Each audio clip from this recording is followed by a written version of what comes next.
God is good and all the time. खुदावंद के कलाम में एक इबारत से आज की सुबह आपको मैं उबारना मांगूंगा। और ये वचन हमने कई बार सुना है और संडे स्कूल में भी ये वचन सुनाया जाता है, और बहुत ज़्यादा डीप नहीं लेकिन सिंपली मैं आपको समझाऊंगा ताकि आप इसको समझ सकें और खुदा की आराधना कर सकें।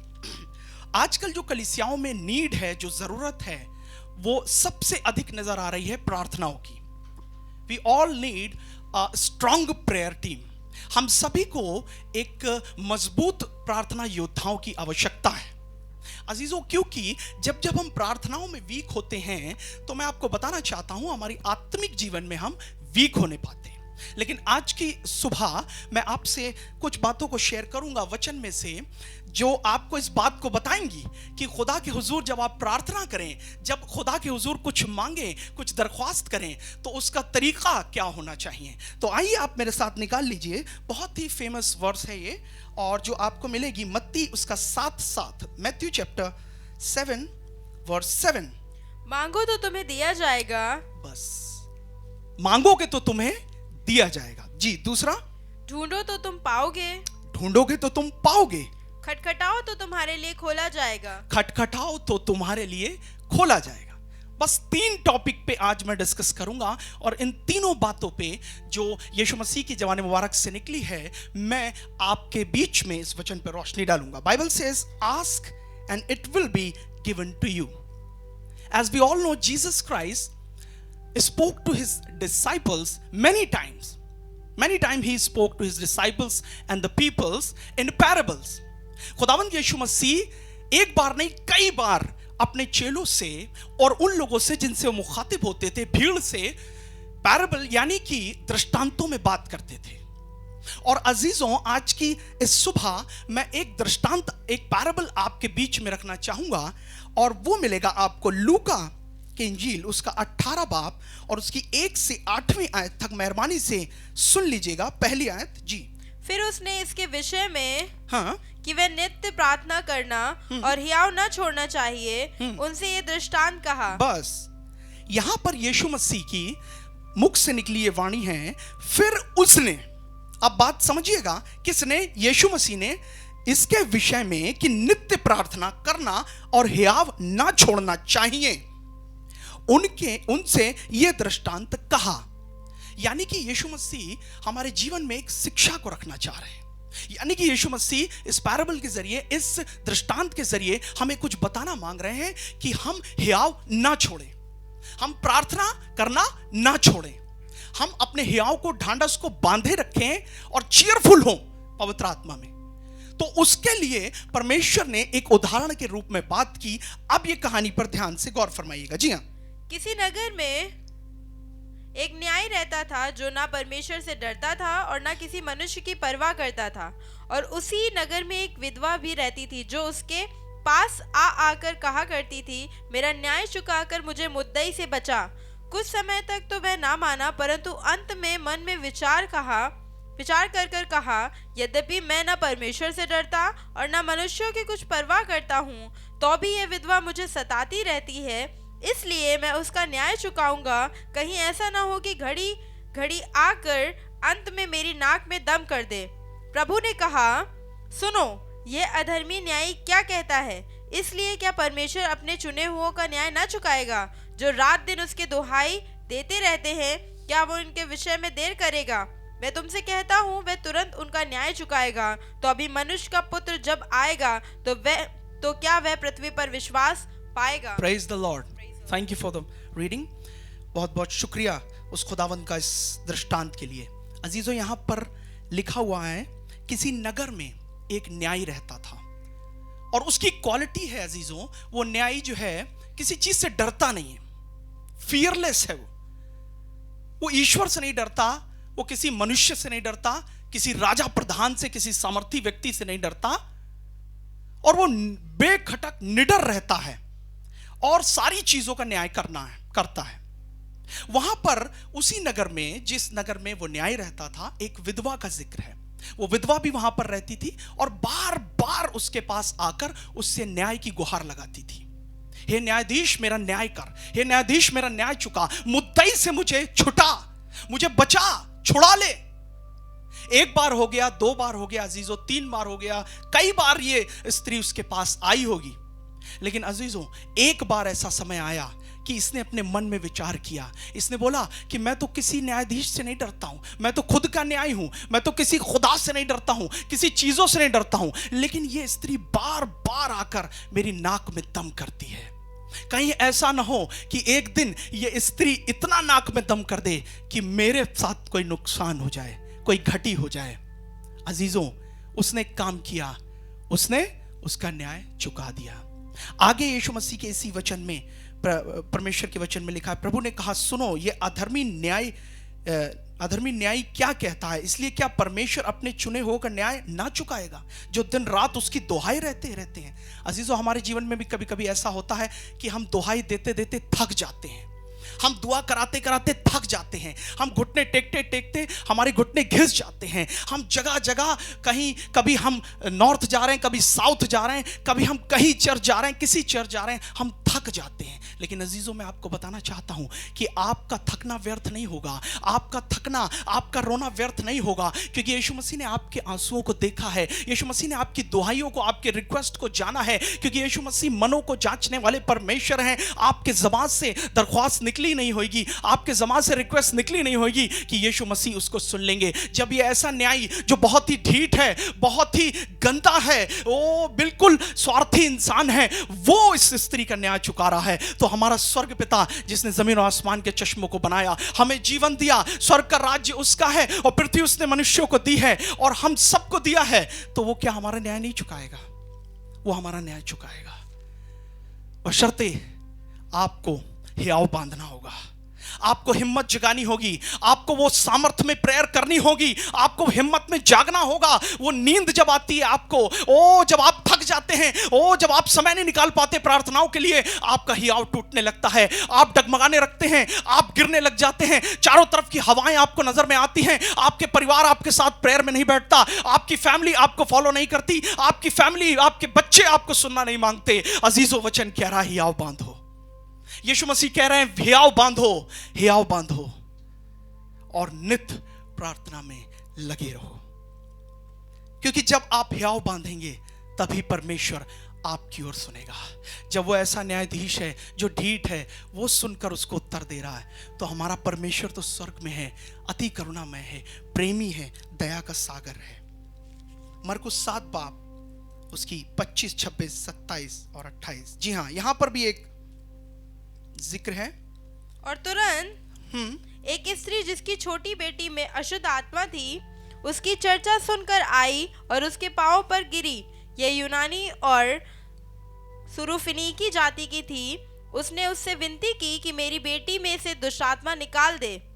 उसने उससे कहा पहले लड़कों को तृप्त होने दे, क्योंकि लड़कों की रोटी लेकर कुत्तों के आगे डालना उचित नहीं है।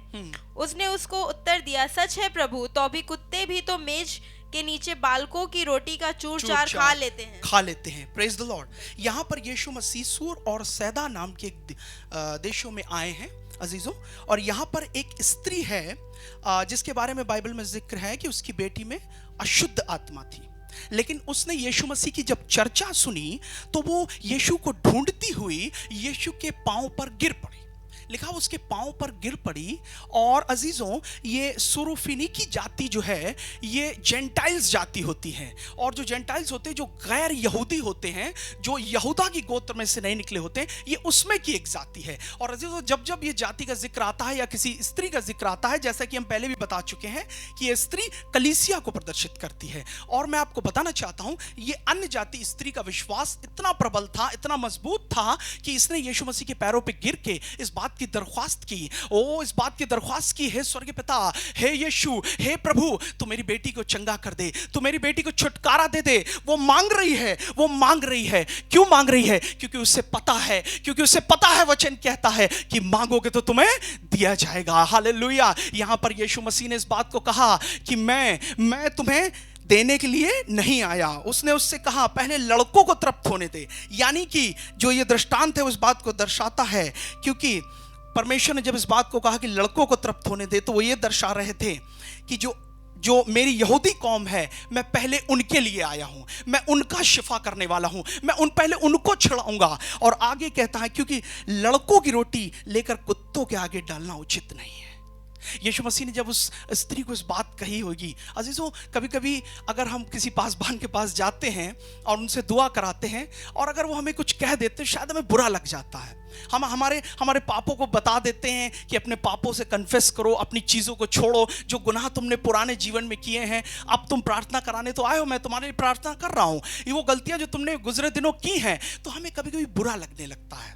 लेकिन इस स्त्री की, इस अन्य जाति गैर कौमी स्त्री की ये एक क्वालिटी थी कि उसने बुरा नहीं माना। उसने कहा कि कुत्तों के आगे डालना ठीक नहीं है वो आशीष को। यीशु ने कहा कि मैं कुत्तों को नहीं डालने आया हूं, मैं अपनी कौम के लोगों को डालने आया हूं। लेकिन अजीजों, उस स्त्री ने साफ साफ इस बात को कह दिया कि प्रभु, उसने उसको उत्तर दिया, सच है प्रभु, तो भी कुत्ते भी तो मेज के नीचे के बालकों की रोटी का चूर-चार खा लेते हैं। हालेलुया।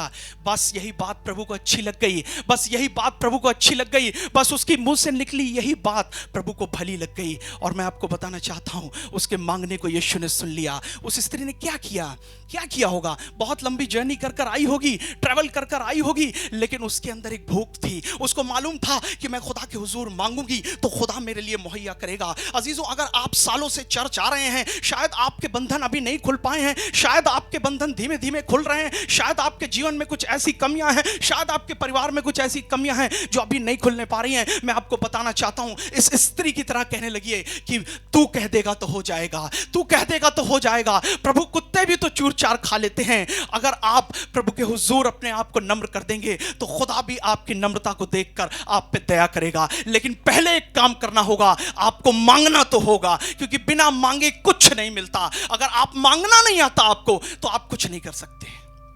छोटे बच्चे मम्मी पापा के पास आते हैं, मांगते हैं। अब वो चीज उनके लिए बेहतर है नहीं है ये तो मम्मी पापा को पता है, लेकिन वो मांगते हैं। उनके पास एक क्वालिटी है, वो मांगते रहे, मम्मी ये, मम्मी वो, पापा ये, पापा वो। एक टाइम ये एक समय ऐसा आता है, मम्मी पापा कहते हैं नाक में दम कर दिया इसने, तो दिला दो भाई, हटाओ। अरे गिर जाएगा, साइकिल चलाएगा, अभी छोटा है, बच्चा है, अरे दिलाओ, हटाओ।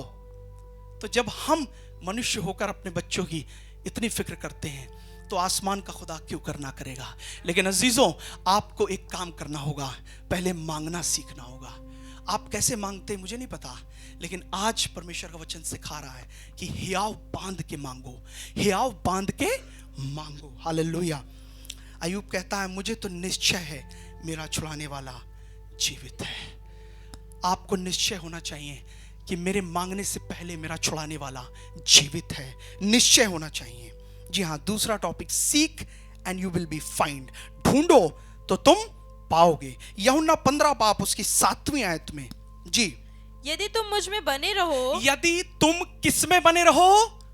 मुझ में।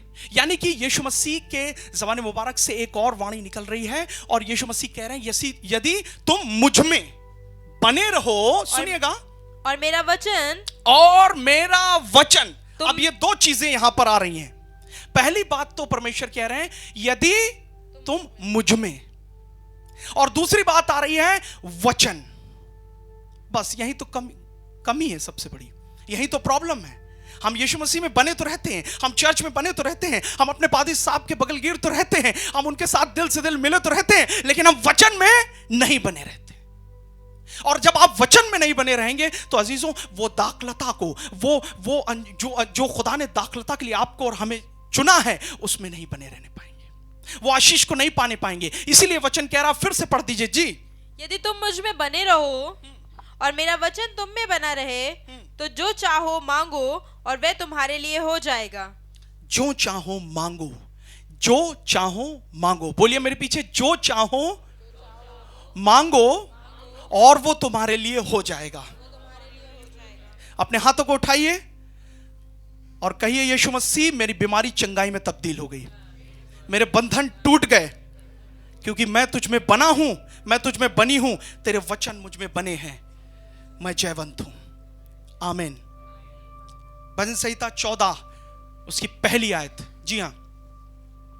मूर्ख ने अपने मन में कहा है, मूर्ख ने, बेवकूफ ने अपने मन में कहा है, कोई परमेश्वर है ही नहीं, कोई परमेश्वर है ही नहीं. There is no God. There is no one like Jesus. There is nothing like Jehovah. ये घर हमने अपनी बुद्धि से बनाया है, ये नगर हमने अपनी समझ से बनाए हैं, अपनी ज्ञान से बनाए हैं. हम इंजीनियर हैं, हमें ज्ञान है, हमने चीजों को अपने तरीके से एस्टैब्लिश किया है, सेट किया है. हम कोई परमेश्वर नहीं है. कहां परमेश्वर दिखता है क्या तुम्हें कुछ? लेकिन वचन कह रहा है कि मूर्ख ने ये शब्द बोले, परमेश्वर है ही नहीं, मैं नहीं जानता कुछ, तुम जाओ, तुम्हें जो करना है करो. ये तो मूर्खता है परमेश्वर के वचन के मुताबिक. जी हां, फिर से पूरा. मूर्ख ने अपने मन में कहा है, कोई परमेश्वर है ही नहीं, वे बिगड़ गए, उन्होंने घिनौने काम किए हैं, कोई सुकर्मी नहीं. कोई सुकर्मी नहीं, क्योंकि वे बिगड़ गए, उन्होंने घिनौने काम किए हैं. क्यों पता? क्योंकि यीशु उनमें नहीं बना है, क्योंकि वो यीशु में बने नहीं रहे, क्योंकि यीशु मसीह का वचन उनमें बना नहीं है. लेकिन वो ढूंढ रहे हैं चंगाई, ढूंढ रहे हैं आशीषें, ढूंढ रहे हैं बरकतें. कोई पार्टी मिलती है, प्रेयर करके चर्च से जा रहे हैं, लेकिन कोई पार्टी मिलती है, ढूंढ के टेंट के पीछे जाते हैं और एक पैक बना के, अरे चलो आज चलता है, आज तो जश्न होना चाहिए. ढूंढ रहे हैं. क्या ढूंढ रहे हो? चंगाई ढूंढ रहे हो? पैक लगा के चंगाई ढूंढ रहे हो? दिन भर गाली बकते रहते हैं, उल्टा सीधा बकते रहते हैं, लोगों की बुराई करते रहते हैं, ईर्ष्या जलन ढूंढते रहते हैं. और क्या कहते हैं? ढूंढ रहे हैं यीशु को, ढूंढ रहे हैं. सिस्टर मिला नहीं, सिस्टर ढूंढ रहे हैं, नहीं मिला. पादी साहब सालों साल ढूंढते ही रह जाएंगे, नहीं मिलेगा. क्योंकि मूर्खता से ढूंढेंगे, क्योंकि किसी दूसरे इंसान पे भरोसा रख के, दुनियावी चीजों पे भरोसा रख के, एतबार रख के ढूंढेंगे तो नहीं बनाने पाएंगे, तो कभी नहीं ढूंढ पाएंगे. जी हां, दूसरी आयत. परमेश्वर ने स्वर्ग में से मनुष्य पर दृष्टि की. परमेश्वर ने लिखा स्वर्ग में से मनुष्यों पर दृष्टि की है, कि देखें कि कोई बुद्धिमान, कोई परमेश्वर का खोजी है या नहीं. कोई परमेश्वर का खोजी है कि नहीं. From heaven to earth. ये यहां पर यीशु मसीह स्वर्ग पर से दृष्टि कर रहे हैं और देख रहे हैं कि क्या परमेश्वर का कोई खोजी बचा है कि नहीं. अजीजों, उसकी निगाहें तो ढूंढ रही हैं, पर क्या हम और आप उसको ढूंढ रहे हैं? अजीजों, अगर हम बीमारी में पड़े हैं, हम उसे ढूंढ रहे हैं, ठीक बात है, वो मिलेगा, चंगाई भी देगा, क्योंकि ये तो उसका वायदा है चंगाई देने का. लेकिन किस तरीके से हम उसको ढूंढते हैं? क्या हम उसको किसी मनुष्य में ढूंढ रहे हैं? क्या किसी डॉक्टर में ढूंढ रहे हैं? क्या किसी वैद्य हकीम में ढूंढ रहे हैं? अजीजों, लेकिन आज की सुबह वचन साफ साफ कह रहा है, यदि मेरी बातें तुम में बनी रहे, यदि मेरा वचन तुम में बना रहे, यदि तुम मुझ में बने रहो, तो बहुत से फल लाओगे, आशीष को पाओगे, बरकत को पाओगे. अजीजों, ढूंढने का तरीका यीशु मसीह ने साफ बता दिया है कि वो जब तुम्हें ढूंढ रहा है तो तुम भी उसे ढूंढो. कैसे ढूंढोगे? उसके वचनों पर चलकर, उसकी बातों पर ईमान रखकर. आज के युग में, आज के एरा में जो समस्याओं का हम फेस कर रहे हैं, entire world are facing covid, जैसा कि हम सभी जानते हैं. और इस कोविड के दौरान सब भयभीत हैं, सब परेशान हैं, सब हैरान हैं. लेकिन परमेश्वर का वचन कह रहा है कि तुम ढूंढो. व्यवस्था विवरण 4 बाब उसकी 29 और 30. जी हां. परंतु वहां भी यदि तुम अपने परमेश्वर यहोवा को ढूंढोगे, अपने परमेश्वर यहोवा को ढूंढोगे, तो वह तुमको मिल जाएगा. तो वह तुमको मिल जाएगा. आगे शर्त यह है, पर एक शर्त है. एक मिनट रुकिएगा. एक शर्त है. वहां भी तुम ढूंढोगे. कहां? बीमारियों में, कहां? चिंताओं में, कहां? बेरोजगारी में, कहां? गरीबी में, कहां? मरी में, कहां? जब शत्रु तुम्हें घेरे हुए हैं, अपने सगे तुम्हें छोड़ चुके हैं, अपनों पे आप ईमान रखते हो, उनसे धोखा पाए हो, वाइफ हस्बैंड से, हस्बैंड वाइफ से, माता पिता बच्चों से, बच्चे माता पिता से धोखा खाए हुए हैं. वहां तुम उसे ढूंढोगे तो वो तुम्हें मिल तो जाएगा, लेकिन एक शर्त है. एक शर्त है. और वो शर्त क्या है? जी हां, कि तुम अपने पूरे मन से. बस. कोई सोना चांदी, कोई समय खुदा आपसे नहीं मांग रहा है. अपनी ड्यूटी छोड़कर, अपने कामों को छोड़कर, अपने घर को छोड़कर भवन में बैठे रहो 24 घंटे, पादी साहब के साथ बैठे रहो 24 घंटे, दिन रात प्रार्थना करते रहो. नहीं. क्या करना है? अपने पूरे मन से. अपने पूरे मन से. और और अपने सारे प्राण से अपने सारे प्राण से उसे ढूंढो। उसे ढूंढो। हालेलुया। मांगोगे तो तुम्हें दिया जाएगा, ढूंढोगे तो तुम पाओगे। ढूंढो तो सही, पुकारो तो सही। शायद अभी तक आपने उसको गलत तरीके से ढूंढा है, शायद अभी तक आपने उसको गलत ढंग से पुकारा है, लेकिन आज की सुबह में अजीजों आपको बताना चाहता हूं, उसको संपूर्ण मन से ढूंढे, संपूर्ण प्राण से ढूंढे। जब तक परमेश्वर मिल सकता है उसकी खोज में लगे रहे। Hallelujah. Third point, knock and the door will be opened to you. खटखटाओ तो तुम्हारे लिए खोला जाएगा। लूका 11 बाब उसकी 5, 6, 7, 8 और 10वीं आयत, 5 और 6। यहां पर एक पैराबल है, एक दृष्टांत है। जी हां, गौर से सुनिएगा, ध्यान लगाकर। तब उसने उनसे कहा, तुम में से कौन है कि उसका एक मित्र हो और वे आधी रात को उसके पास जाकर उससे कहे, हे मित्र, मुझे 3 रोटी दे, क्योंकि ये यात्री मित्र मेरे पास आया है और उसके आगे खाने रखने के लिए मेरे पास कुछ नहीं है। और वह भीतर से उत्तर दे, मुझे दुख न दे, अब तो द्वार बंद है और मेरे बालक मेरे बिछौने पर है, इसलिए मैं उठकर तुझे नहीं दे सकता। मैं तुमसे कहता हूँ कि यदि उसका मित्र होने पर भी उसे उठकर ना दे, तो भी उसके लज्जा छोड़कर मांगने के कारण उसे जितनी आवश्यकता हो उतनी उठकर देगा। Praise the Lord. यहाँ पर वचन में एक जिक्र है कि एक पड़ोसी, एक मित्र अपने दूसरे मित्र के यहाँ आया हुआ है। और अजी तो यहाँ पर जो मित्र उस दूसरे मित्र के यहाँ आया हुआ है, वो एक दरख्वास्त लेकर उसके दरवाजे पर आया है। और दरख्वास्त सिर्फ इतनी सी है कि रात हो चुकी है और कुछ मेहमान, कुछ मिलने वाले उसके घर आए हुए हैं और उसके पास उस समय फिलहाल शायद आटा नहीं है, शायद रोटी बनाने के लिए नहीं है, शायद खाना परोसने के लिए नहीं है। तो उसने एक काम किया कि अपने मित्र के घर जाकर रात में दरवाजे को नॉक किया। अजीजों, ये शख्स जब नॉक कर रहा है तो जो अंदर बैठा हुआ मित्र है उसने आवाज लगाई, हाँ बोलो कौन।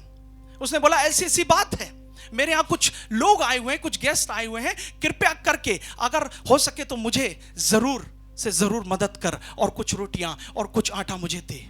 अजीजों, अंदर बैठे हुए शख्स ने इस बात को सोचा कि बच्चे पलंग पर सो गए, सर्दी बहुत है, कैसे खाट पर से उठूंगा, कैसे इसको दूंगा। लेकिन नहीं, लज्जा को छोड़कर मांगने से, हालेलुया, लिखा है वो व्यक्ति लज्जा भूल चुका था। वो व्यक्ति ये भूल चुका था कि पड़ोसी के सामने कैसे मांगूंगा, कैसे क्या कहूंगा, सब हंसेंगे, बाद में मुझ पे लान तान करेगा और कहेगा कि ये तो मेरे दरवाजे मांगने आया तब इसकी पूर्ति हुई। लेकिन उसने लज्जा नहीं छोड़ी अजीजों, वो मांगता रहा और ऐसा हुआ कि वो उठकर उसको देने पहुंचा, उठकर उसको देने पहुंचा। तो हमारा स्वर्गीय पिता क्यों कर हमें नहीं देगा?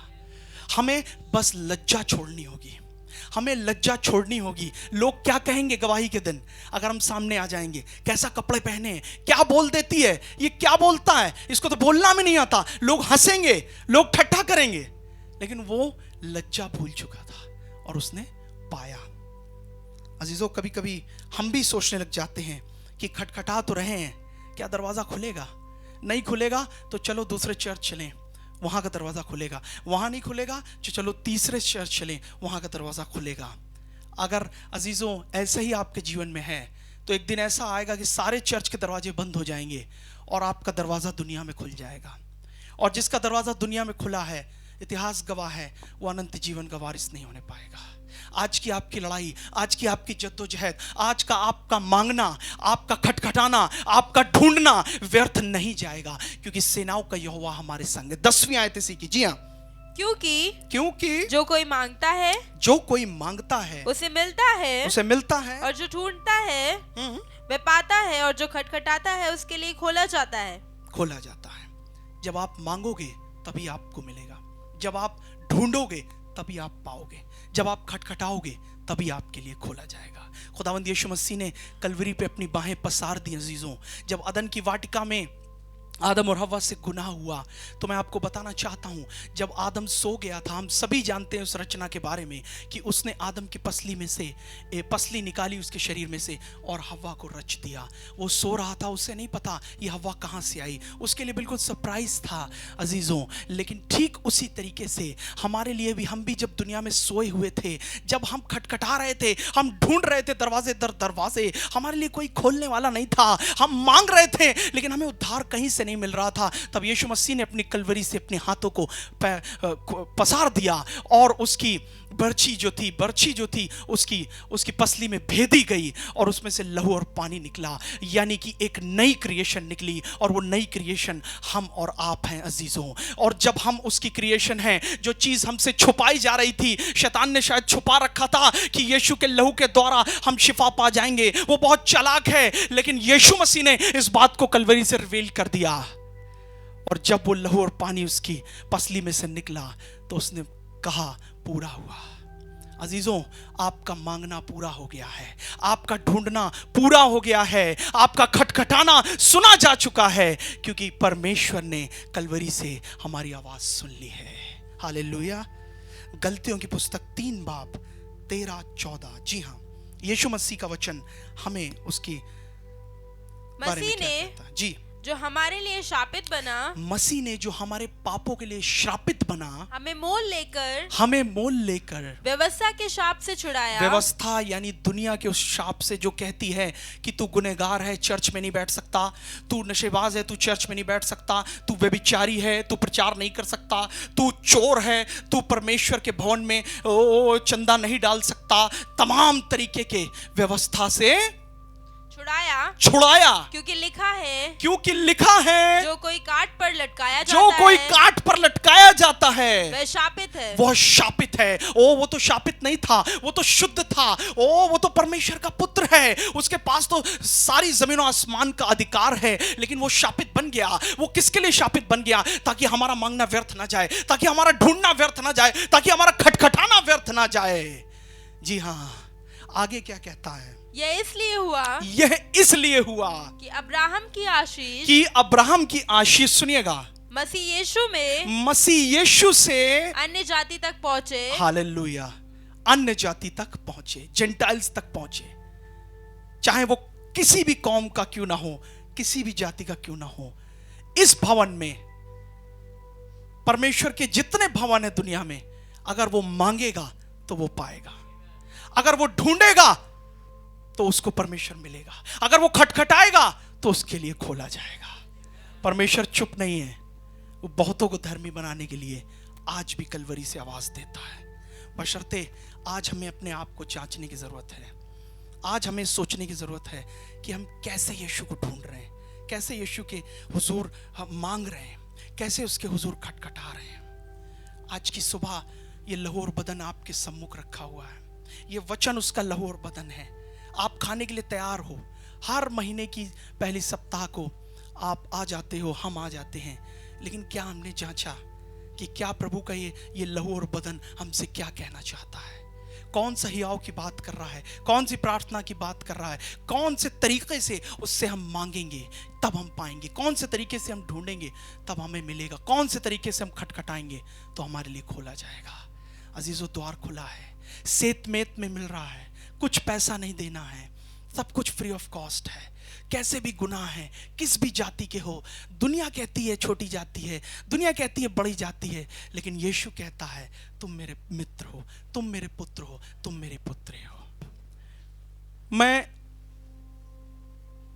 उस तरीके से मांगूंगा जैसे तू मुझसे चाहता है, मैं उस तरीके से मांगूंगी जैसे तू मुझसे चाहता है, मैं उस तरीके से ढूंढूंगा जिस तरीके से तू चाहता है, मैं उस तरीके से ढूंढूंगी आज से जैसे तू चाहता है, मैं उस तरीके से खटखटाऊंगा जैसे तू चाहता है, मैं उस तरीके से खटखटाऊंगी आज से जैसे कि तू चाहता है। प्रभु खुदावंद यीशु मसीह स्वर्ग से इस वचन पर आशीष दें प्रभु, ताकि फ्रेश एनॉइंटिंग को हम पाने पाए, सुनने वाले सिर और आसूदा हो खुदावंद, ब्लेसिंग्स को पाएं और यूं ही तेरे भवन में आकर ना बैठे रहें, वरन खुदावंद आज से तेरे नाम को और ऊंचा उठाने पाए।